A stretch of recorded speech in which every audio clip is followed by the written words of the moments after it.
Hola, bienvenidos a un laboratorio de expansión. Esto es Rising Lab Podcast. Siempre hago algo como para simplemente estar en el momento. Va a ser muy corto, tal cual una respiración, porque pues venimos de el corre y corre y demás. Sí. Y en cualquier tipo de entrevista de todo tipo, pues es bueno hacer eso. Entonces, solo de que para estar tranquila, si quieres, cierran los ojos. Vamos a respirar en 4, sostener en 5 y exhalar en 7, que es una respiración muy buena como para regular el sistema nervioso. Entonces, en 4 inhalamos, sostenemos, y exhalamos en 7. Otra vez más. Sostenemos en 5, exhalamos en 7. Y hoy solo imagina o visualiza una palabra que te gustaría sentir hoy. A lo mejor propósito, dirección, claridad. Y siente cómo inhalas esa palabra y se retiene en tu cabeza y en tu corazón. Y que te acompaña siempre a donde sea que vayas. Ahorita y después. Escucha los pajaritos. Y ya cuando quieras, pues abre los ojos.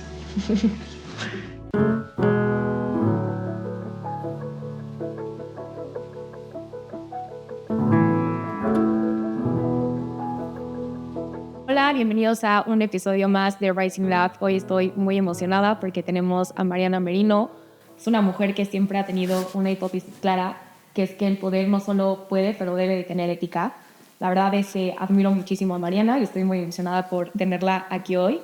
Mariana es jurista, es académica, ha tenido distintos cargos en el Poder Judicial y actualmente trabaja en la Suprema Corte de Justicia.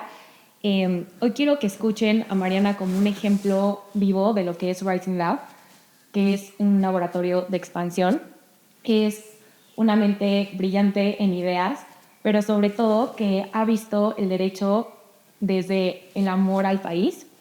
Y creo que algo de lo que admiro mucho en ti, y por eso digo que eres un ejemplo vivo de Rising Lab, es que a todo lo que se le ponga pasión, atención y perseverancia realmente puede crecer, y admiro muchísimo eso porque desde el tiempo que te conozco recuerdo que siempre tenías un sueño claro, que era estar en la corte, y creo que se requiere de una mente realmente brillante en no solo tener un sueño, pero realmente saber aterrizarlo, saber bajarlo y desde una convicción, sobre todo muy fuerte, seguir avanzando en ese propósito, que es mucho de lo que me gustaría que las personas conozcan el día de hoy de ti, que es un propósito y una misión bien clara que tienes. Y pues bueno, siempre presento un poco a las personas sobre papel. Me gustaría que tú te presentaras, quién eres, quién es Mariana Merino sobre papel y qué te gustaría compartir el día de hoy acerca de ti. Perfecto, muchas gracias Luciana, gracias por tenerme aquí. Me encanta estar participando contigo. A ver, yo, ¿quién soy en papel? Creo que lo primero que deben saber es que yo estudié Derecho, estudié en la Universidad Panamericana la carrera de Derecho. Veo que en la misma universidad hay una maestría de Procesal Constitucional y entonces quise terminar rápido la carrera para hacer esa maestría de Procesal Constitucional. Entonces hago esa maestría y pues ya, ¿no? La termino, al mismo tiempo estoy trabajando en la Suprema Corte y un poquito más adelante también tomo la decisión de hacer otra maestría en Estados Unidos y también esa maestría es en Derecho, pero la enfoqué principalmente a Derecho Constitucional, a Derechos Humanos y justo como con esta idea de seguir especializándome en esta área que tanto me gustaba. También hoy en día soy candidata magistrada de circuito en materia administrativa. Este tema de ser candidata para uno de estos cargos que son de juzgadores nace con la reforma judicial aprobada el año pasado. Es una nueva forma de entender a este poder del Estado.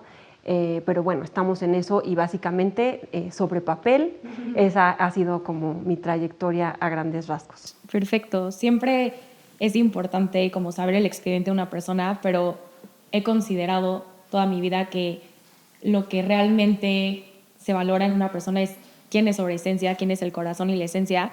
Si pudieras poner como en algunas pocas palabras, porque digo, de tu trayectoria personal vamos a ir hablando durante el podcast, pero sobre todo quiero saber quién es ese corazón y sabiduría de Mariana. ¿Quién dirías que eres tú más allá del expediente? Ay, pues yo soy, soy, primero que nada, soy mujer, soy esposa, estoy casada, tenemos a un perrito, somos muy felices en nuestra pequeña familia. Soy una persona muy familiar, amo ver a mis papás, amo ver a mi familia, amo convivir con ellos. Creo que es uno de los valores que siempre he tenido anclada desde muy joven. Perfecto, y ahora que hemos descubierto quién es Mariana tal cual sobre papel y en esencia, me gustaría que entremos a un mapa como del tiempo y el pensamiento, donde la vocación es un llamado profundo, y para esto hay una frase que a mí me encanta, me la dijeron hace tiempo y se quedó marcada siempre en mí, que es que hay caminos que eliges y hay caminos que te eligen. Y realmente creo que una vocación o un llamado o una pasión, cuando realmente es desde la convicción, simplemente se necesita tiempo para que se revele. Y en relación a esto, me gustaría que, más que hablemos del destino que estás caminando, regresemos un poco a esa Mariana que se ha construido para hoy estar aquí hablando de este tema. En relación a eso, me gustaría saber quién era Mariana a los 15, 18 y 25 años. Y te digo esto porque son 3 momentos clave de nuestra vida. A los 18 es la primera elección donde quizás no sabemos muy bien qué es lo que queremos, pero vamos encontrando un camino profesional. A los 15, bueno, antes se forja nuestra personalidad, y a los 25 se rectifican ambos. Y entonces ayuda a encontrar un camino mucho más claro. A ver, pues haré un esfuerzo para acordarme de estas etapas.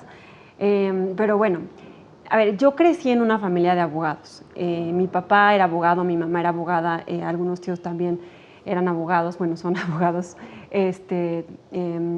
Y entonces eso, claro que tiene como una influencia en cómo vas creciendo, ¿no? Entonces yo estaba muy acostumbrada, yo crecí rodeada de conversaciones sobre derecho, sobre política, sobre lo que estaba pasando en el país y así. Entonces, desde ese momento, como que mi acercamiento con el mundo del derecho, pues era algo normal, ¿no?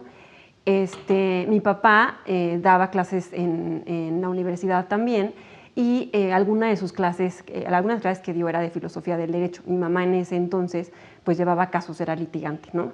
Y entonces como que creo que yo pude encontrar entre una mezcla entre esas dos cosas a las que se dedicaban mis papás. Y creo que algo común entre esas dos cosas era justo la búsqueda de la justicia.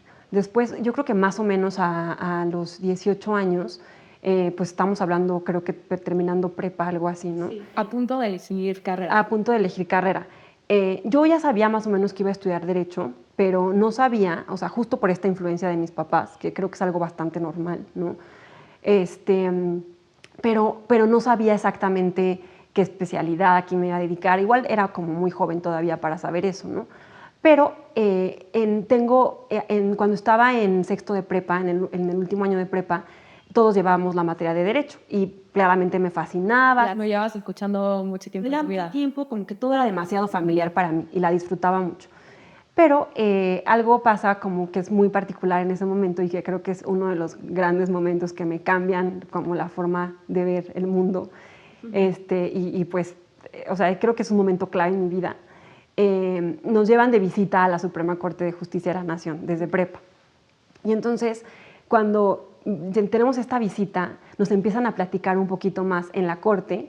Bueno, primero que nada, o sea, la solemnidad del edificio, ¿no? Es un edificio muy imponente, como muy bonito, que la verdad, cada vez que entras a ese edificio se siente, o sea, es una sensación muy bonita porque se siente esa solemnidad y esa seriedad, esa dignidad de la función como jurisdiccional, ¿no? ¿Crees que en ese momento nació tu amor por la corte? Creo que en ese momento nace mi amor por la corte y por la función jurisdiccional, por la función que tienen los jueces, ¿no? Porque precisamente en esa visita te explican, y así sigue siendo hasta hoy en día, hay visitas que puedes ir y que te explican qué hacen los jueces, ¿no? Y los ministros y los magistrados, que son todos estos niveles del Poder Judicial. Y a mí me llama mucho la atención como la idea de que los juzgadores se dedican, o su principal misión es defender la Constitución, ¿no? La Constitución, como todos sabemos, y si no sabemos para recordarlo también, un breve recuento. Un breve recuento muy importante en estas épocas y en este momento histórico de nuestro país. Pues es ese pacto, es el pacto que que todos los mexicanos aceptamos, ¿no? En el cual están nuestros derechos y en el cual están los límites que tienen las autoridades para que esos derechos sean respetados siempre. Entonces, esta idea a mí me resonó muchísimo. O sea, para mí fue como, qué increíble que que puedas dedicarte a eso. O sea, que puedas dedicar tu vida a proteger la Constitución, a proteger los derechos de las personas, a proteger a las personas respecto de los abusos de las autoridades, ¿no? Y justo en la Corte hay muchos murales que representan justo esta idea de esta protección y la defensa de las personas. Entonces, en ese momento, o sea, para mí fue súper claro. O sea, para mí fue, yo quiero dedicarme a esto. Y valoraste la función de un juez. Y exactamente. Ahí es cuando, ese es el momento en el que digo, los jueces tienen una función importantísima y conmigo resuena.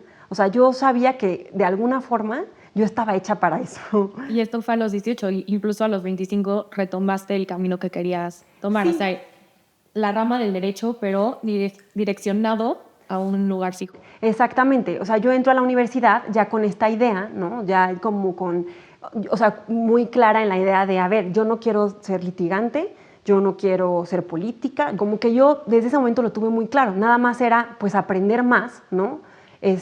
Profundizar más en qué era eso, para ver cómo lo tenía o sea, qué eran los siguientes pasos que tenía que hacer para lograrlo. Claro. Entonces, en alguna clase, creo que fue más o menos un poquito antes de la mitad de la carrera, yo tomé clase con un profesor al que le tengo mucho cariño, y ese profesor estaba trabajando en la Corte en ese momento, y entonces me invitó a mí y a otras personas, según recuerdo, a hacer nuestras prácticas profesionales en la Suprema Corte. Fue como el momento en el que dije, ya, o sea, aquí ya logré ese primer paso que necesitaba, que es entrar a la Corte, ¿no?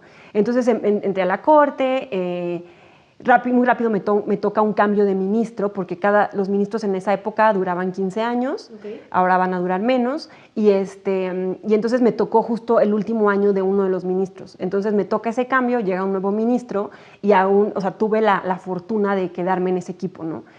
Y entonces más o menos a los 25 años yo creo que yo seguía trabajando en la Corte, okay. Porque estuve trabajando desde ese momento que empecé a hacer mis prácticas profesionales hasta muchos años después.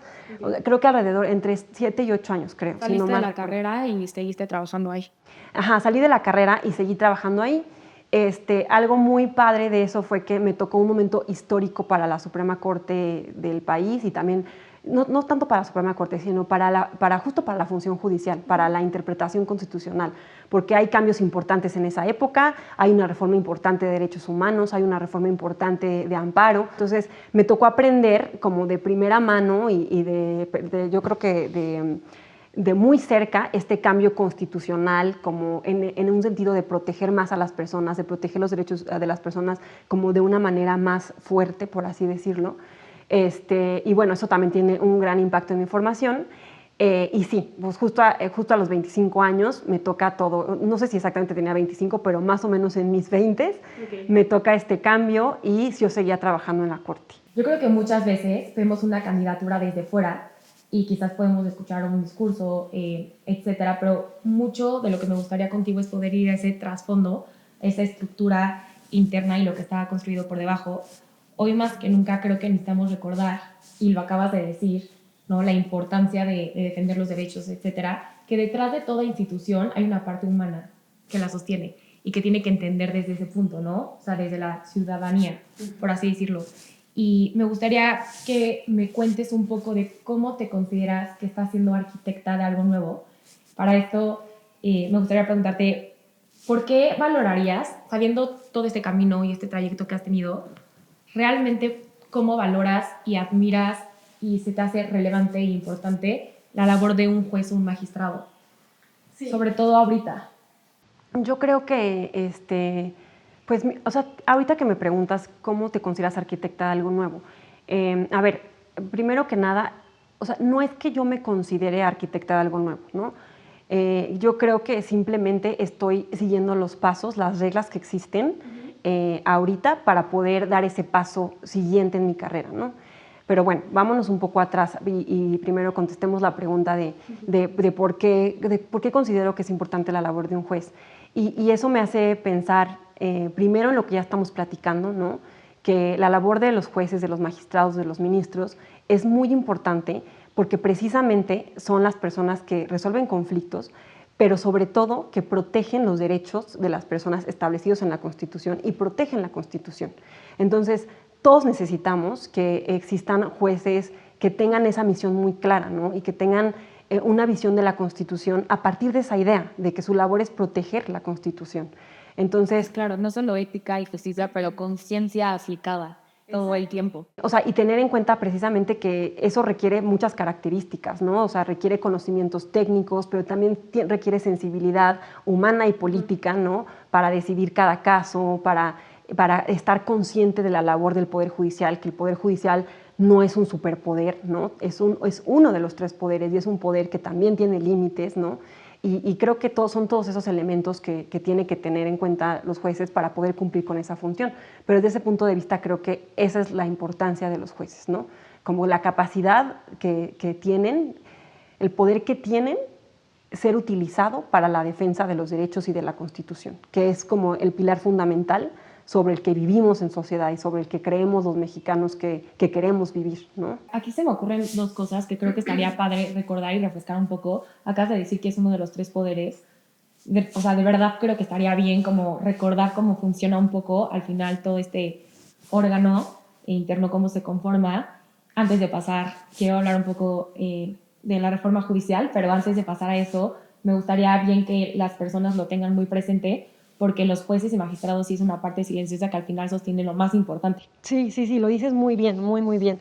Justo, a ver, para recordarlo en pocas palabras y de forma muy simple, hay que recordar que el poder en México, el poder del Estado, está dividido en 3. Hay 3 poderes, ¿no? El poder ejecutivo, que está representado por el presidente o la presidenta de la República, el poder legislativo, que está representado en la Cámara de Senadores, en la Cámara de Diputados, que su principal labor es la de hacer leyes, y el poder judicial, que el poder judicial justo tiene la labor de resolver conflictos, pero también de proteger la Constitución, ¿no? Entonces, creo que desde este punto de vista, a ver, hasta ahorita nosotros habíamos podido elegir tanto al presidente, al poder ejecutivo de los estados, gobernadores, alcaldes, etcétera, y a los poderes legislativos, ¿no? Diputados, senadores, diputados locales de cada estado, pero nosotros nunca habíamos elegido a los jueces. Claro. Los jueces eran designados por distintos mecanismos. Por ejemplo, en el Poder Judicial Federal, o sea, el que abarca todo el país, había, pues básicamente, yo creo que podemos distinguir 2 formas, ¿no? Los ministros de la Corte, que la Corte es como el máximo órgano del Poder Judicial, es el poder más alto, el que ve los casos más trascendentes del país. Los ministros eran nombrados a través de la interacción o por la intervención de 2 poderes, ¿no? Entre el Poder Ejecutivo y el Senado. Okay. Entre esos 2 poderes designaban a los ministros. Y ahora todo cambia. Ahora todo cambia. Los otros jueces y magistrados, que son los de los niveles de abajo del Poder Judicial, los designa, o sea, iban adquiriendo esos cargos a través de lo que llamamos carrera judicial, que básicamente era tener años de experiencia, ciertos años de experiencia, y acreditar exámenes bastante complicados, bastante difíciles, para poder acceder a esos cargos. Entonces, digamos que era como que una forma meritoria de acceder a esos cargos y de llegar a ese punto. De llegar a ese punto, exacto. Y ahorita todo cambia. La reforma judicial es un cambio enorme porque lo que hace prácticamente es decir, ya no se va a elegir como era, ahora las personas, los ciudadanos, van a elegir a sus jueces, magistrados y ministros, a todo el Poder Judicial. Y acaba de entrar en vigor el año pasado. Exactamente.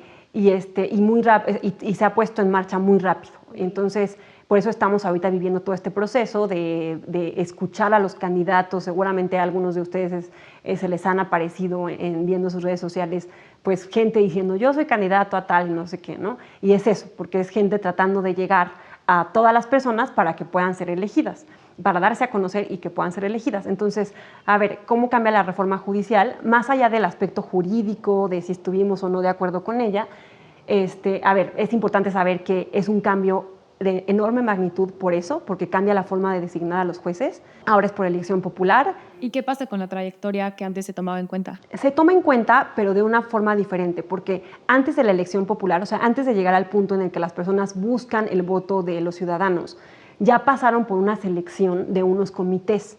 Estos comités lo que hicieron prácticamente es analizar precisamente las trayectorias, la experiencia y estos aspectos como más técnicos, por así decirlo, ¿no? Ahí hay cierta controversia con algunos comités que lograron entrar en esa selección algunas personas con, o sea, pues no, que se consideran como no aptas para esta función, pero bueno, dejando eso aparte, que es otra discusión. Entonces este aspecto de la trayectoria, de los años de preparación, sí se toma en cuenta, ¿no? O sea, no es como un paso previo antes de la votación popular. Exacto, exacto. Entonces, esa es la idea de la Constitución y esa es la idea que quiere la reforma judicial, ¿no? O sea, no que sea cualquier persona, o sea, no que te levantes un día y digas, yo quiero ser juez, ¿no? Sino que sí tengas tu experiencia, tu preparación, todo eso, y que eso pueda ser evaluado por un comité técnico y que esas personas que salgan seleccionadas de esos comités puedan participar en la elección popular. Eso es como la idea, como tendría que funcionar, ¿no? Ok. Y, por ejemplo, ligando un poco eso con tu camino, realmente me gustaría saber, para ti, ¿qué significa hablar de justicia en un país que realmente parece haber perdido la fe en muchos aspectos? Y lo digo porque creo que este tema de la reforma fue pues muy polémico, algunos estaban de acuerdo, otros no. Entonces, para ti en especial, ¿qué significaría eso? Para mí la reforma judicial fue un cambio enorme porque fue, a ver, ahora en lugar de seguir teniendo años de experiencia en el Poder Judicial, etcétera, ahora tienes que salir a pedir el voto, ¿no? Entonces, eso es muy fuerte porque pues yo no me preparé para hacer política, yo no me preparé para hacer campañas y entonces desde ese punto de vista es un reto enorme, pero bueno, o sea, intentamos, aprendemos, hacemos lo que está en nuestras manos.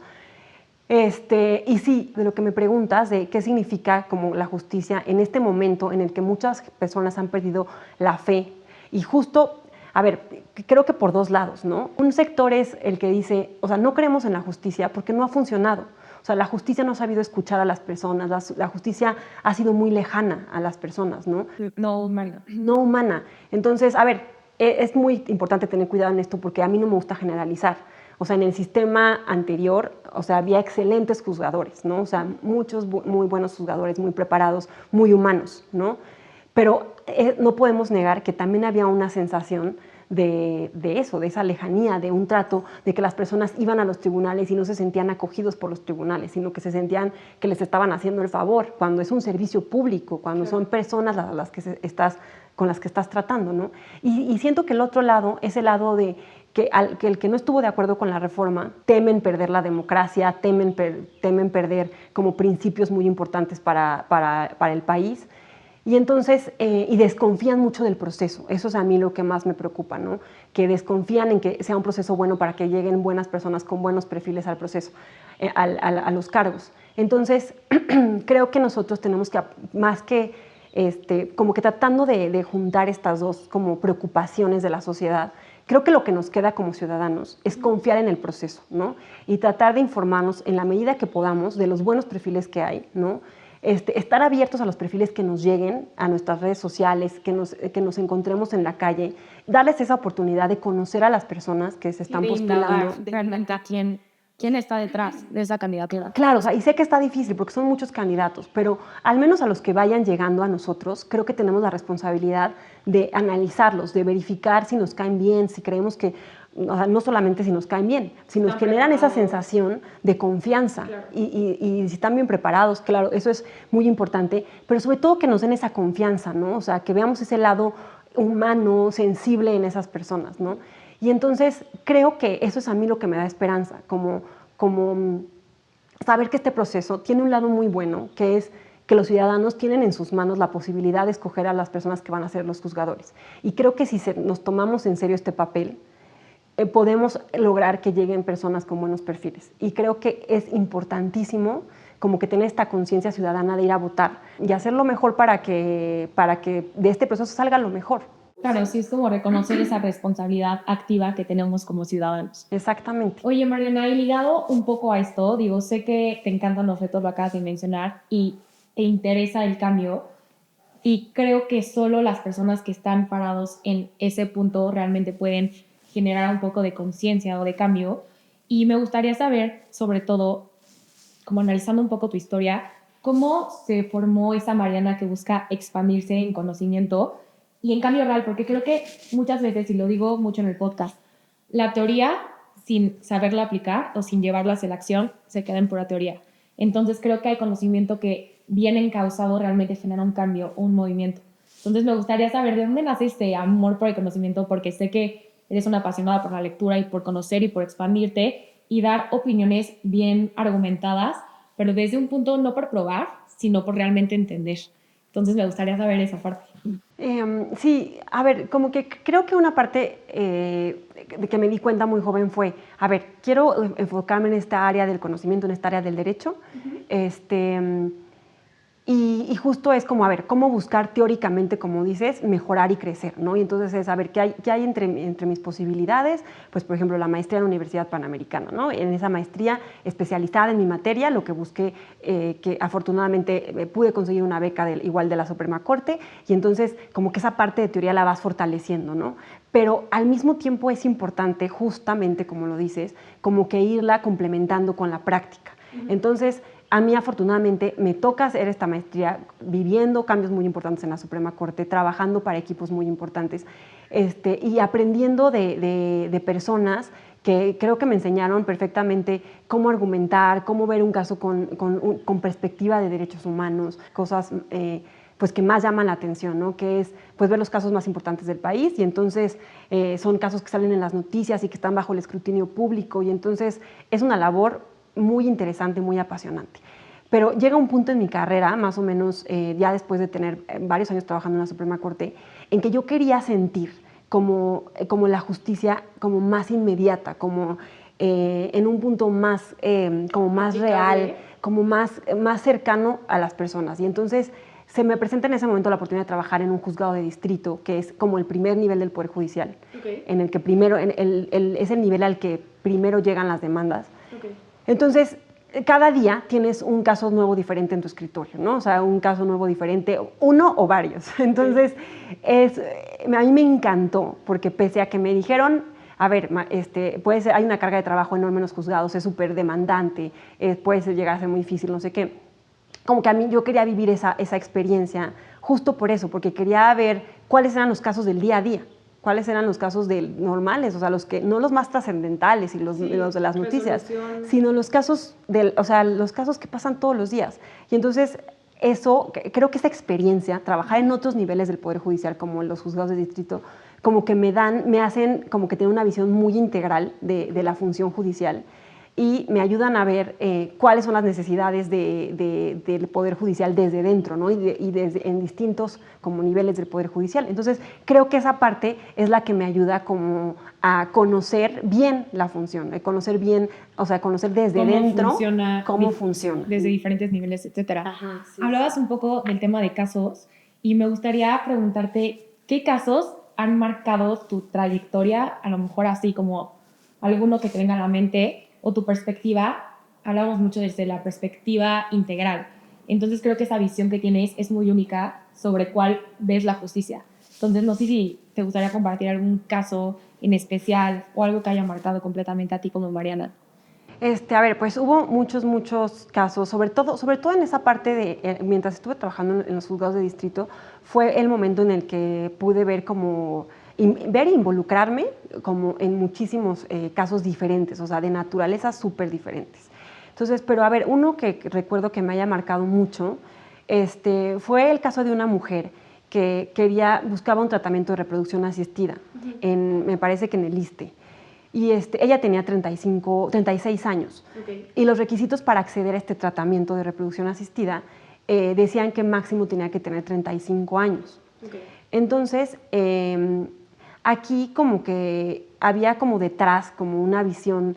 A ver, en primer lugar, estos requisitos no estaban establecidos como en una norma, en una ley. Estaba establecido simplemente como en un tríptico informativo. No estaba por escrito a nivel constitucional y nada. Exacto, o sea, como que no había un reconocimiento legal de este requisito, ¿no? O sea, eso era un detalle importante.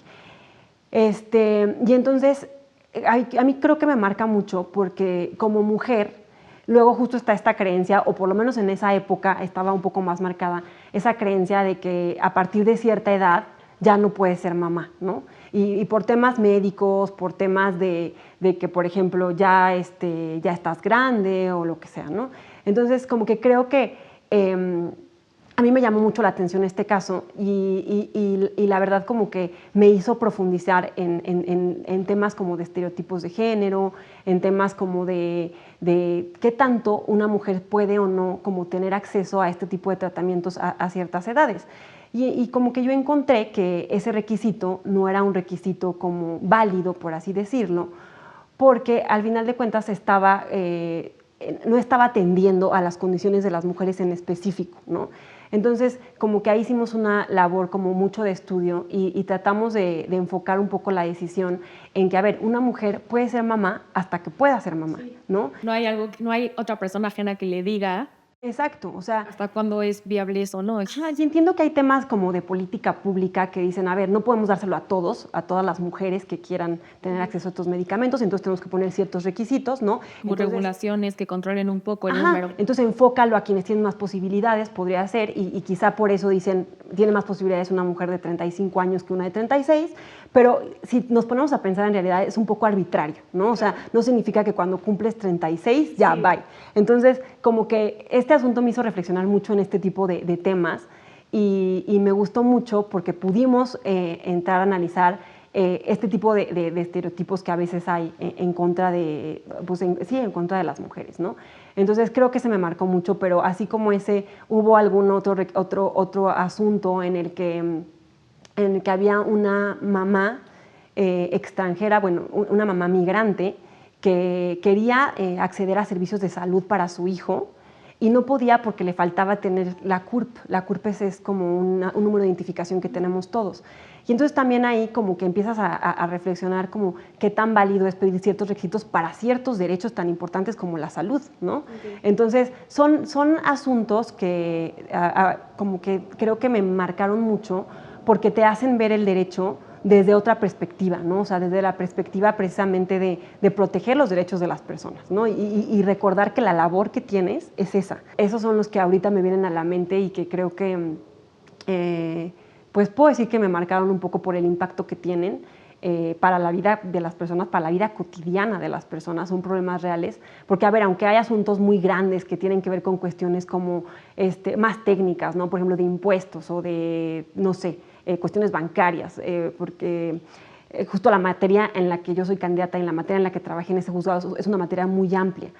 Pero son estos casos como de derechos de las personas los que más me han tocado y que más me han hecho como reflexionar y ver al derecho y ver al derecho como un recordatorio de que tienes esa función esencial de proteger los derechos de las personas. Abogar por la justicia. Sí, y abogar, o sea, no desde el punto de vista como activista, por así decirlo, porque aquí hay que tener presente que la labor de un juez no es ser activista, no es hacer activismo, ¿no?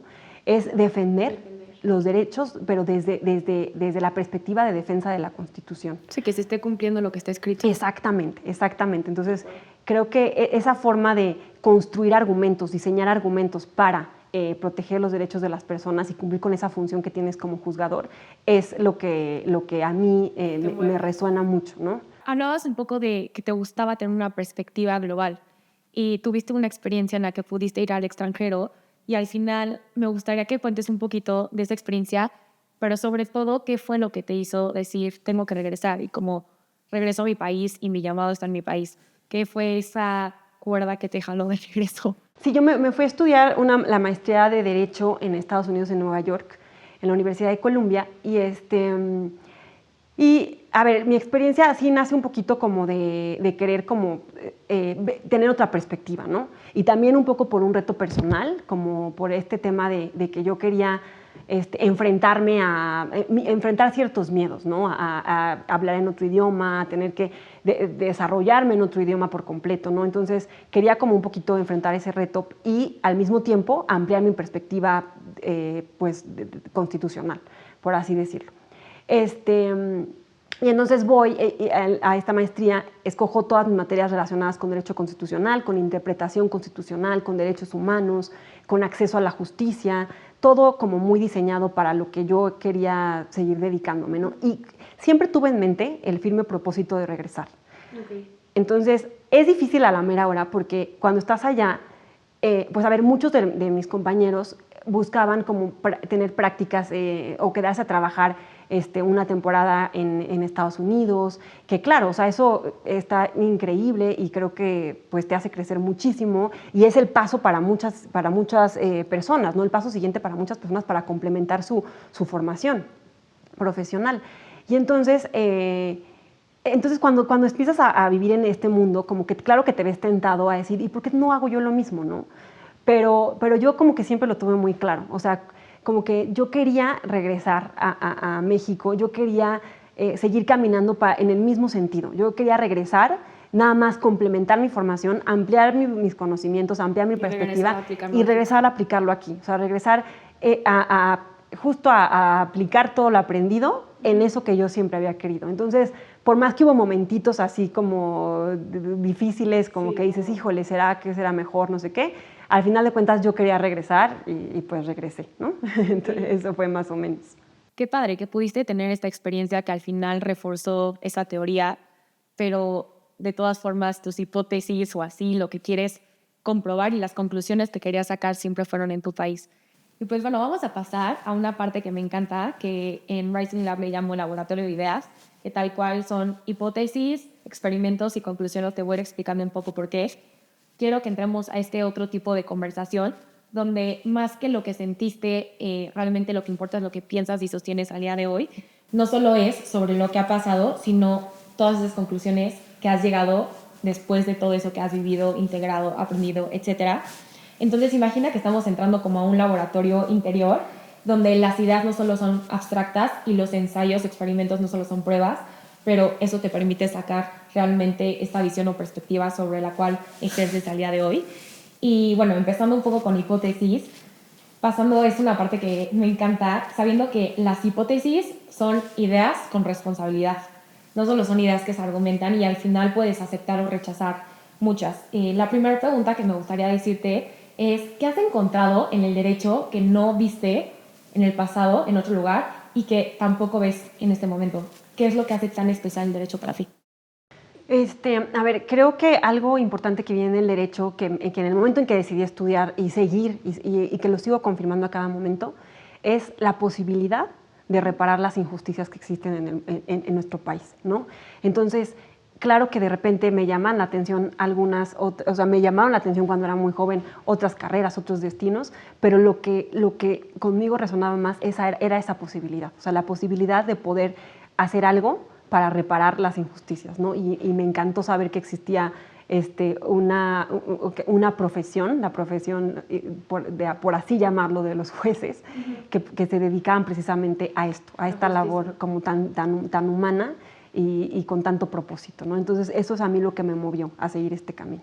Liga un poco con eso, ¿qué hipótesis sobre México, sobre la justicia, como acabas de decir, sigues defendiendo hasta el día de hoy? Pues a ver, creo que México es un país que ha luchado y que sigue luchando por una democracia constitucional, por una democracia en la que exista la división de poderes y se haga tangible, que la podamos sentir en todo lo que vemos que hacen las autoridades, y en la que exista la protección de los derechos humanos. Entonces, esa creo que es una hipótesis central en mi vida, creer, confiar en la democracia y confiar que México es un país que se ha formado a través de la lucha por tener una democracia constitucional y que sigue luchando. Entonces, creo que eso es fundamental. Y una hipótesis de la justicia, pues creo que es la efectividad de la justicia, encontrar la justicia como un punto en el que sirve para encontrar la paz social.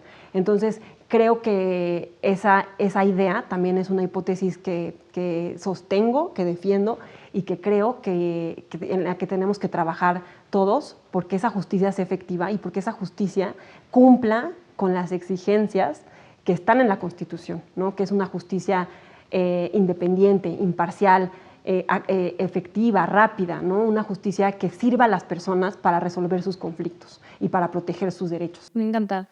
Ahorita se me vino a la mente un poco pasar a una pregunta más personal, porque creo que también a veces esas hipótesis vienen mucho de frases que escuchamos o a lo mejor algo que leemos, como estas ideas o pensamientos. Entonces me gustaría preguntarte si han habido algún libro o algún pensamiento, alguna persona que ha marcado en ti debido a que metió esa idea como en tu corazón, en tu cabeza y que te sigue acompañando hasta el día de hoy.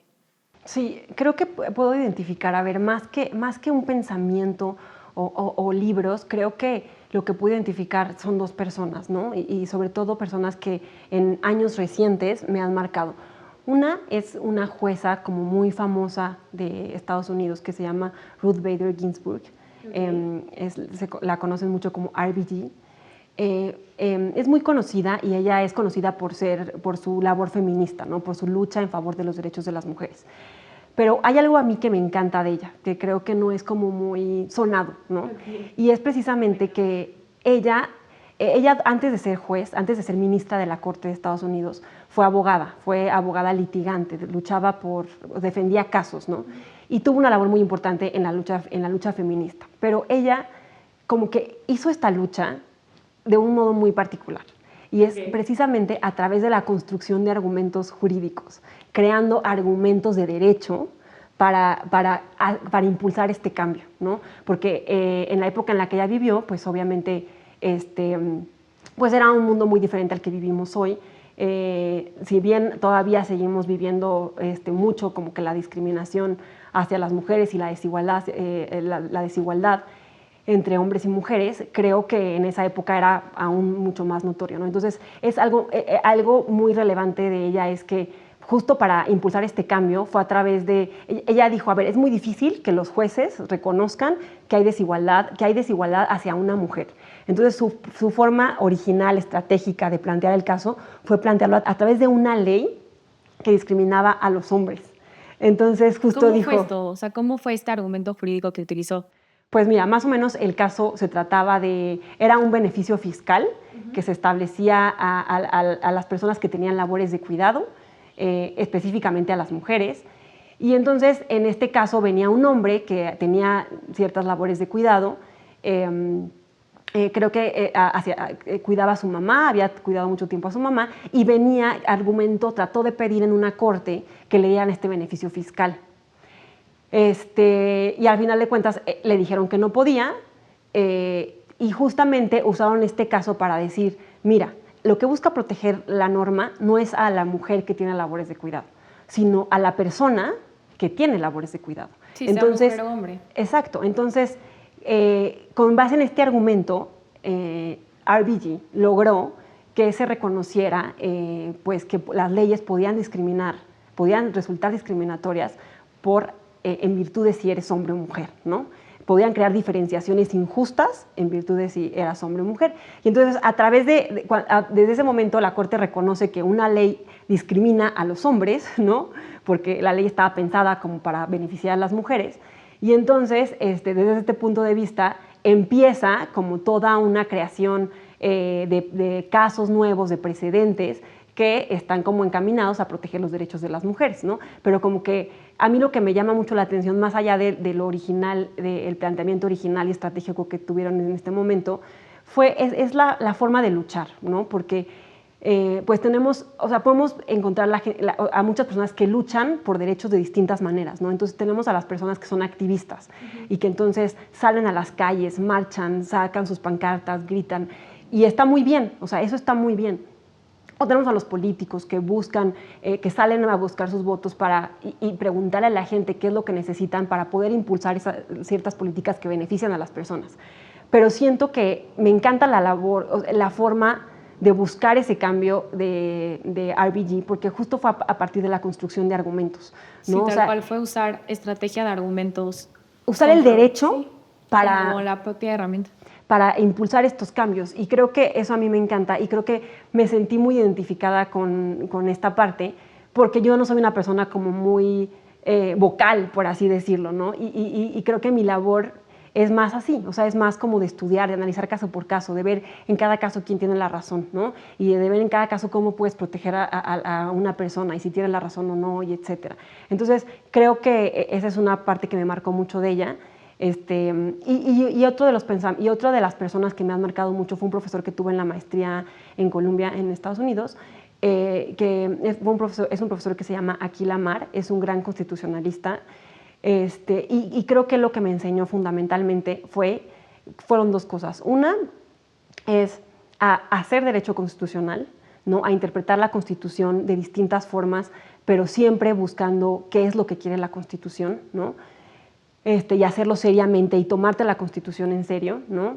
Y verla como una brújula de la actuación de todos los demás poderes. Y por otra parte, otra cosa que me marcó y que me enseñó ese profesor fue justamente a conocer la Constitución desde dentro, qué es lo que protege la Constitución y cuál es el rol y la función de cada poder dentro de la Constitución. Y creo que eso me ha dado una perspectiva que me ha ayudado a entender no solamente cómo funciona un gobierno constitucional, sino problemas como los que están pasando ahorita, ¿no? El tema de la reforma judicial, el tema de los paros del Poder Judicial, ¿no? Como analizar cada cosa desde esa perspectiva, desde la perspectiva de si en realidad el Poder Judicial podía hacer o no ciertas cosas, ¿no? Entonces, bueno, eso está un poco más técnico, pero bueno, a lo que voy es que me dio una perspectiva muy distinta y me ayudó a entender cómo funciona la Constitución de una forma que yo no había visto antes. Entonces, creo que me marcó mucho esa perspectiva. Ahorita, justo de escucharte, veo clara una cosa, que es, mencionaste la brújula, le llamaría un poco la brújula ética. Creo que has ido probando a través de experimentos, que es justo como esta última parte del laboratorio, porque el experimento es que se necesita experiencia y conocer y ver distintos casos. Aquí veo algo paralelo.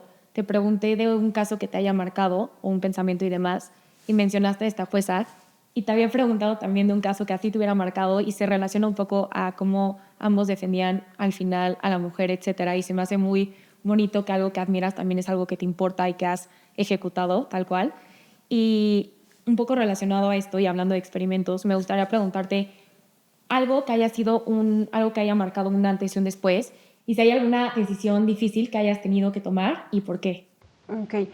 A ver, más que haya habido exactamente un antes y un después, creo que hubo 3 momentos, o sea, creo que pude identificar 3 momentos como claves en mi vida. O sea, uno claramente es cuando identifiqué qué es lo que quería hacer en mi vida, ¿no? O identifiqué cuál era mi vocación, que ya lo platicamos cuando fui a la corte, cuando me platican cuál es la función de los jueces, y me enamoro por completo de esta función y creo que es en donde yo puedo contribuir para hacer algo por mi país. Después hay un segundo momento clave en mi vida, que es cuando me fui a trabajar a los juzgados de distrito, que también ya lo platicamos. Y creo que en ese momento como que fue también un momento en el que confirmé que esa era mi vocación, porque a pesar de que el trabajo era muy cansado, muy difícil, muchas cargas de trabajo, etcétera, me di cuenta que me encantaba, o sea, que me apasionaba estar ahí, que me apasionaba cada día tener un caso nuevo en el que yo estaba buscando cuál era la forma más efectiva para proteger a las personas que venían reclamando alguna violación, ¿no? Y creo que un tercer momento muy importante en el que no hemos platicado tanto es, a ver, yo en enero de 2024 me renuncié a la corte. O sea, desafortunadamente tuve que tomar esa decisión y fue un momento en el que dije, bueno, pues voy a probar otra cosa, ¿no? Voy a pues abrir un poquito como mi perspectiva y me fui a un despacho privado. Entonces, en ese despacho fue una muy buena experiencia. Aprendí mucho, aprendí desde el otro punto de vista. Y en ese momento se da la reforma judicial. Okay. Y entonces, para mí, ese es otro momento clave, porque más allá de decir, no quiero ya trabajar en el Poder Judicial, ¿no? O por todo lo que se viene, por lo difícil que va a estar. Con más razón quiero trabajar. Y dije, con mayor razón quiero estar ahí. O sea, obviamente al principio fue un momento en el que dije, híjole, ya, se acabó mi vida, se acabaron mis sueños, o sea, ya todo lo que había querido desde niña, ya a ver qué hago, ¿no? Pero no, para mí fue, o sea, primero que nada identificar que más allá de lo bueno o malo que fue la reforma, identificar que la labor jurisdiccional, lo que yo quería hacer, lo que me gustaba del Poder Judicial, iba a ser lo mismo. O sea, un juez antes de la reforma y después de la reforma tiene que ser lo mismo, tiene que ser imparcial, tiene que ser independiente, tiene que proteger derechos. Eso no cambia. Okay. Entonces, para mí eso fue, ok, quiero seguir persiguiéndolo, ¿no? Y entonces, en ese momento, a pesar de que venía toda la ola de la reforma y todo lo complicado que fue y que ha sido y que seguirá siendo, en ese momento dije, eso es lo que quiero hacer. Eso es lo que quiero hacer y creo que una de las formas en las que podemos garantizar que esta reforma sea exitosa es que haya gente capacitada, con vocación, con compromiso, involucrada en este proceso, ¿no? Y entonces creo que a pesar de que fue una decisión difícil por todo el contexto, fue cuando confirmé por tercera vez que esto era lo mío, ¿no? Entonces... Sí. Y hablando de eso, y digo, acabas de contestarlo un poco, pero ¿qué considerarías tú que implica ser magistrada con conciencia social en un país como tan complejo? Porque sabemos, como lo acabas de decir, que seguirá siendo complicado o complejo algunas cosas, pero ¿qué implicaría ser magistrada con conciencia social? Ok, sí.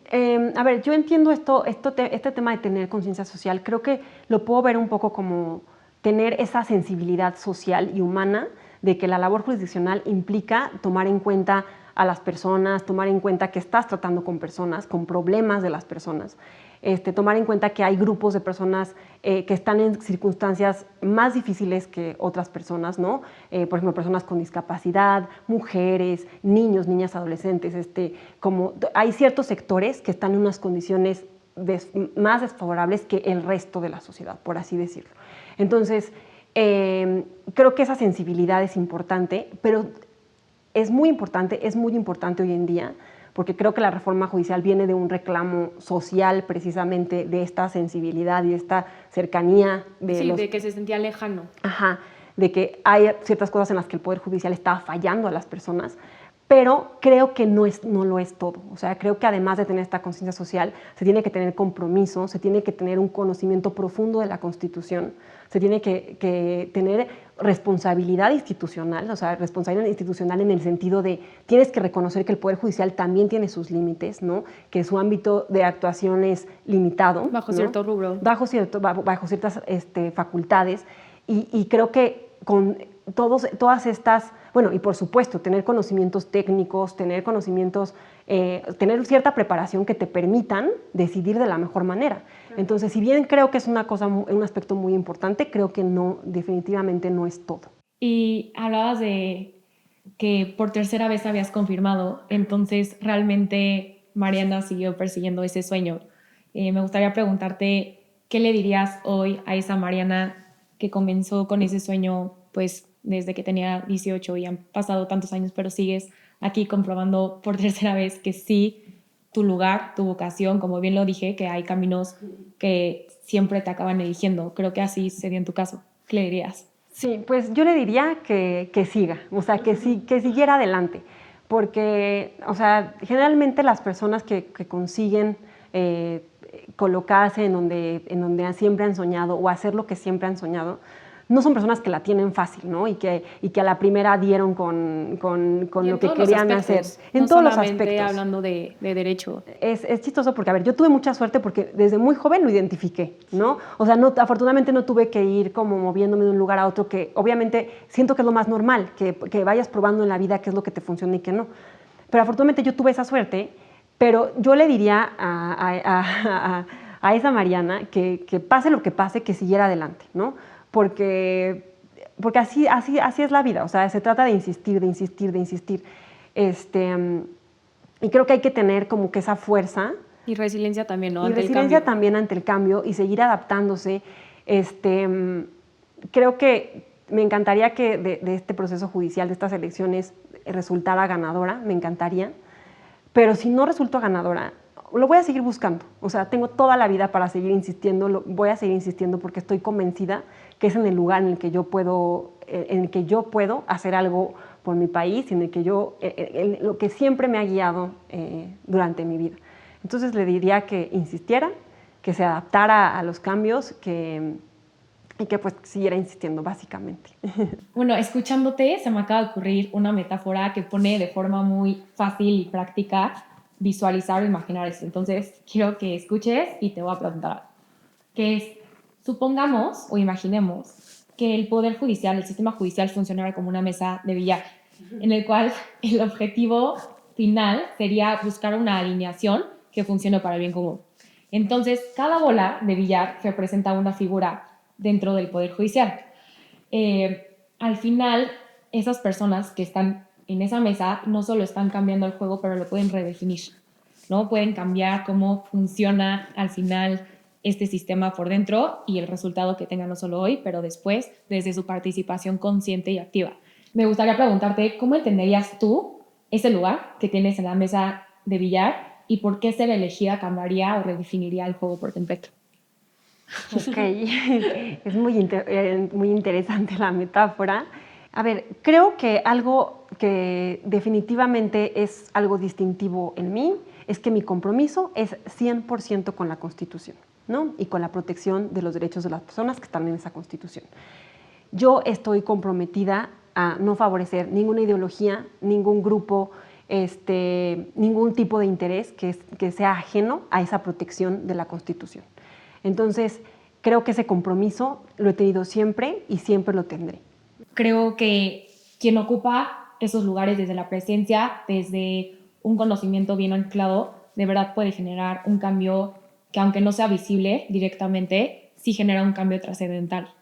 Y aquí va una pregunta igual un poco curiosa, pero es mi forma de poner sobre la mesa ciertas cosas, que es que si tuvieras una varita mágica, ¿qué cambios harías como inmediatos o te gustaría que sucedieran dentro del sistema judicial? A ver, primero que nada, a los jueces no les corresponde como elaborar como propuestas sobre cómo reformar el Poder Judicial, eso corresponde a los otros poderes, pero te voy a decir tres cosas que creo que deben cambiar, ¿no? En el sistema, no en el sistema judicial, pero en los órganos jurisdiccionales, en los tribunales. A ver, una es que el trato que se le da a las personas sea sensible. Las personas tienen problemas, van a los tribunales porque tienen problemas. Entonces, si no tienen un trato sensible en los tribunales, ¿cómo van a confiar en el sistema judicial? Claro, si no se les entiende. Exactamente. Luego, en segundo, y justo relacionado con lo que estás diciendo, que las decisiones de los jueces sean más fáciles de leer, que sean más sencillas, más digeribles, que entiendan perfectamente por qué se está decidiendo una cosa a la otra, más allá de que les den la razón, que sepan por qué se está decidiendo para fortalecer esta confianza en el Poder Judicial. Y en tercer lugar, creo que, y también parte muy importante y también ligado a la confianza en el Poder Judicial, es ser intolerantes por completo a la corrupción, que no se permita ningún acto de corrupción en los tribunales. Me encanta porque esto liga a tres palabras, que es ética, respeto y tal cual mantener una posición, ¿no? Y estos argumentos claros. Exacto, y accesibilidad, que las personas se sientan en confianza cuando van a los tribunales, a los juzgados. Mariana, la verdad es que te agradezco mucho este espacio, todo lo que has compartido, la manera tan digerible y a la vez pues muy comprensible y fácil para todas las personas que nos estén escuchando, que son ciudadanos, que tienen el derecho a saber y conocer el trasfondo de cómo funciona, porque muchas personas no lo hacen. Me gustaría preguntarte una última pregunta, mucho más a nivel personal, que es ¿hacia dónde estás expandiendo este laboratorio de vida? Y como siempre digo en Rising Lab, ¿hacia dónde estás volando el día de hoy? Tengo una convicción muy fuerte de que mi vocación es en la función jurisdiccional. Entonces yo voy a seguir caminando hacia ese objetivo, hacia ese sueño, hacia esa vocación.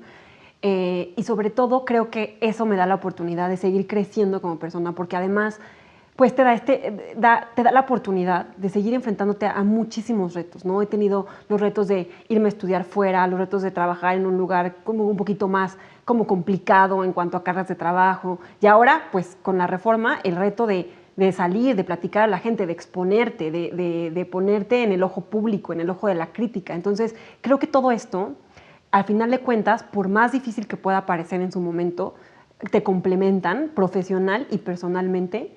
Y creo que tengo como muy claro que más allá de los retos que se puedan presentar, pues seguir caminando hacia allá, ¿no? Y creo que tengo muy claro que esto no acaba aquí, sino que es como nada más es un siguiente paso y que seguiré caminando hacia mis sueños, hacia mis objetivos, pues toda la vida. Muchas gracias por compartir todo. Como te dije al inicio, eres un ejemplo vivo de Rising Lab, de tener un sueño y actuar sobre ello y perseverar hasta lograr crecer hasta el punto en el que la vida te vaya dictando y encauzando, pero creo que este camino siempre de alguna forma te acaba eligiendo. Entonces, felicidades por todo lo que has logrado hasta ahora y te deseo el mejor de los éxitos para todo lo que viene y que nunca pierdas ese sueño y esa convicción y misión que se te reveló en algún momento de tu vida, que lo mantengas por siempre y ese porqué, que lo lleves como cargando para toda la vida.